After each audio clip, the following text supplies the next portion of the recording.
느부갓네살 왕이 어느 날 꿈을 꾸었습니다. 그리고 그 꿈으로 인하여서 마음이 괴로워서 잠을 이루지 못하였습니다. 그러니 이 꿈과 관련해서 모든 지혜자들에게 명령하기를 내 꿈을 알아맞혀야 한다. 그리고 그 꿈의 해석까지도 내게 가져와야 할 것이라고 명령을 합니다. 이 꿈을 알아맞히고 해석을 하면 큰 영광을 얻지만 그렇지 못하면 다 죽이겠노라고 공언을 합니다. 이것이 큰 문제가 됐습니다. 나라 안의 지혜자들은 난리가 났습니다. 그리고 불평을 합니다. 왕이 꿈을 알려주셔야 해석이 가능한데 꿈조차 알려주지 않고 그것을 말하라고 하니 이것은 우리를 죽이려고 하는 것이 아닌가, 그런 마음속의 생각들을 갖게 됩니다. 우리가 흔히 알고 있기를 10길 물속은 알아도 한 길 사람 속은 모른다는 말을 합니다. 사람이 말을 하지 않으면 부부간에도 그 속마음을 모르는 것입니다. 부모 자식 간에도 말을 해야 알지 말하지 않으면 무슨 생각을 하는지 누구도 알 수 없습니다. 그러니까 이 느부갓네살 왕의 밑에 있는 신하들도 이것은 육체를 가진 사람이 알 바가 없습니다. 왕이여, 이것은 신만이 아는 것입니다. 즉 이 명령을 철회해 달라고 이야기를 합니다. 이제 나라 안에 있는 지혜자들이 다 죽게 되었으니 얼마나 큰 난리입니까? 지혜자들이 다 죽어버리면 도대체 누가 왕의 일을 도와서 이 나라 일을 하겠습니까? 문제가 이렇게 심각한 상황에서 마침내 왕이 결단을 내리고 지혜자들을 다 죽이라고 명령을 합니다. 그만큼 번민이 컸다는 얘기입니다. 이제 말씀을 보니까 오늘 왕의 근위대장 아리옥이라는 인물이 이 지혜자들 죽이기 위해서 왕의 명령을 받고 밖으로 나갑니다. 그때 이 왕의 명령에는 다니엘과 세 친구들도 죽이라고 되어 있습니다. 다 죽는 것입니다.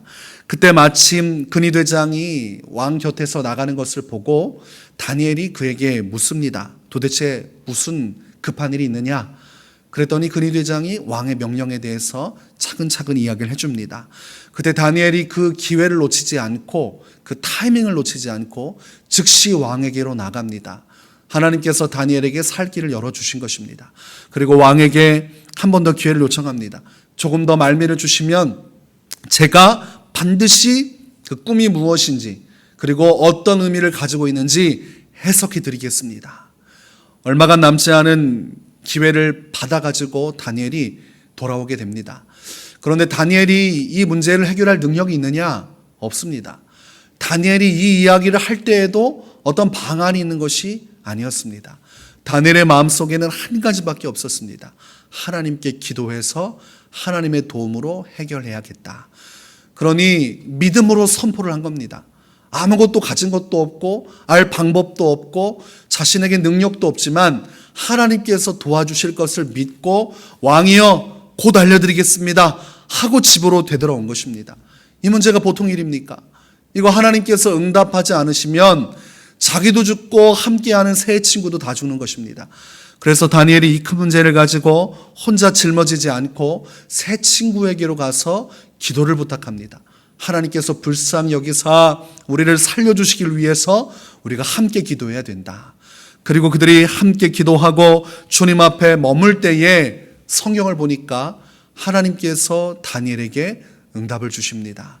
하나님께서 환상을 통해서 다니엘에게 느부갓네살 왕이 꾼 꿈이 무엇인지 그리고 그 해석에 대한 것들을 다 알게 하십니다. 그러니 오늘 본문에서는 다니엘이 너무 기쁘고 벅차서 하나님을 찬양하는 것입니다. 주께서 진정으로 구원을 베푸셨다. 하나님만이 위대한 왕이시다. 높이 높이 찬양할 수밖에 없는 것입니다. 다니엘과 세 친구가 한 마음으로 기도할 때 하나님의 놀라운 기적의 응답이 이루어졌음을 우리는 알 수가 있습니다. 이렇게 하나님은 합심으로 하는 기도에 놀랍게 역사를 하는 분이십니다. 마태복음 18장 19절을 보면 예수님께서 이렇게 말씀하십니다. 진실로 다시 너에게 이르노니 너희 중에 두 사람이 땅에서 합심하여 무엇이든지 구하면 하늘에 계신 내 아버지께서 그들을 위하여 이루게 하시리라.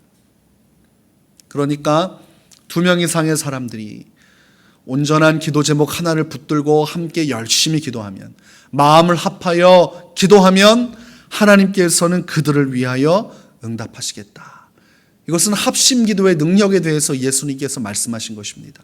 너희가 함께 모여 기도하라. 함께 모여 기도하면 놀라운 응답이 이루어질 것이다. 초대교회에 임하신 성령의 강림도 성도들이 모여서 함께 기도할 때 이루어진 것입니다. 함께 예루살렘을 떠나지 않고 예수님의 약속하신 것을 기다리라는 명령을 따라 모여서 합심해서 기도하니 성령께서 임하시는 사건이 사도행전 2장에 기록되어 있습니다. 그들이 한 것은 한 가지입니다. 더불어 마음을 같이하여 오로지 기도에 힘쓰더라. 홀로 각자 기도하는 것이 아니라 그들이 모여서 함께 기도했습니다. 또한 예수님은 십자가를 지시기 전에 홀로 겟세마네 동산에 간 것이 아니라 베드로, 야고보, 요한을 데리시고 올라가셨습니다. 그리고 그들에게 말씀하시기를 내 마음이 매우 고민하여 죽게 되었으니 너희는 여기 머물러 나와 함께 깨어 있으라 라고 말씀하셨습니다.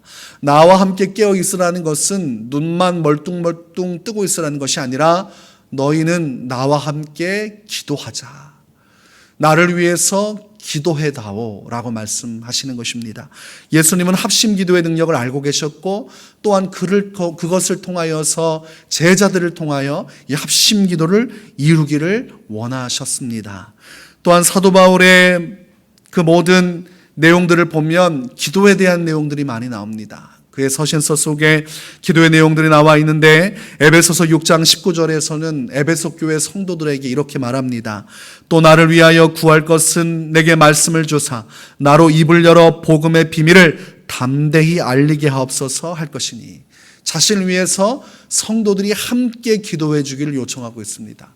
합심 기도의 능력을 사도 바울은 알고 있었기 때문입니다. 제가 고등학교 시절에 사탄에게 엄청난 공격을 당할 때에 아무것도 할 수 없고 공부도 할 수 없고 정상적이지 않을 때 그때도 예배를 드리면서 답답한 마음뿐이었습니다. 왜 이런 문제가 잘 해결되지 않는가. 개인적으로 기도하면서 애쓸 때 어느 날 수요일 밤 예배 때 담임 목사님께서 우리 다 같이 성광 형제를 위해서 기도합시다. 하나님께서 귀하게 쓰시기 위해서 연단하시는 것인데 오늘 하나님의 성령께서 놀랍게 역사하시길 위해서 기도합시다. 그렇게 선포하시고 성도들이 기도를 하기 시작한 것입니다. 그때는 영안이 열려 있어서 영적으로 굉장히 민감할 때입니다. 사탄의 역사도 금방 분별하고 하나님의 역사도 분별할 수 있는 영적으로 비몽사몽간의 은혜를 체험하기도 하고 전쟁을 체험하기도 하던 상황이었는데 성도들이 합심해서 기도하니까 성령의 임재가 느껴지는 것입니다. 개인적으로 기도할 때 느끼지 못했던 더 막강한 성령의 은혜가 하늘에서 폭포수처럼 쏟아지는데 와, 그것은 장관입니다. 여러분, 목욕탕에서 물을 탁 튀게 되면 우리가 씻을 때 쫙 하고 물줄기가 쏟아지지 않습니까? 그것은 개인 기도라고 한다면 성도들이 모여서 함께 기도하는 것은 마치 폭포수 밑에서 폭포를 맞는 것과 같았습니다. 은혜가 엄청나게 임하는데 그때 제가 어떤 마음이었냐면 조금만 더 기도해 주십시오. 조금만 더 기도해 주십시오. 너무나 신기한 겁니다. 야, 성도들의 기도는 살아있구나. 하나님은 교회 속에서 이 기도를 통해서 일하시는구나. 한 명의 기도보다 모여진 기도의 힘이 이렇게 대단하다면 나는 평생 동안 기도만 하다가 죽겠다. 이런 생각이 들 정도로 이 기도의 강력한 힘에 매료되고 기도의 능력을 알게 되었습니다. 우리가 성경 말씀을 통해서도 또한 체험적으로도 알게 되는 것은 기도는 또한 합심 기도는 엄청난 힘이 있다는 것입니다. 교회에서 모여서 기도할 때 통성 기도하자고 하고 목적을 두고 기도하자고 하면 이게 뭐 하는 것인가 싶은 생각도 들 때가 있을 것입니다. 목만 아프고 시끄럽기만 하고 뭐가 보여지지는 않고 그러나 성경은 두세 사람이 예수의 이름으로 모여서 기도하면 놀라운 하나님의 응답이 있는다고 말씀해 주셨습니다.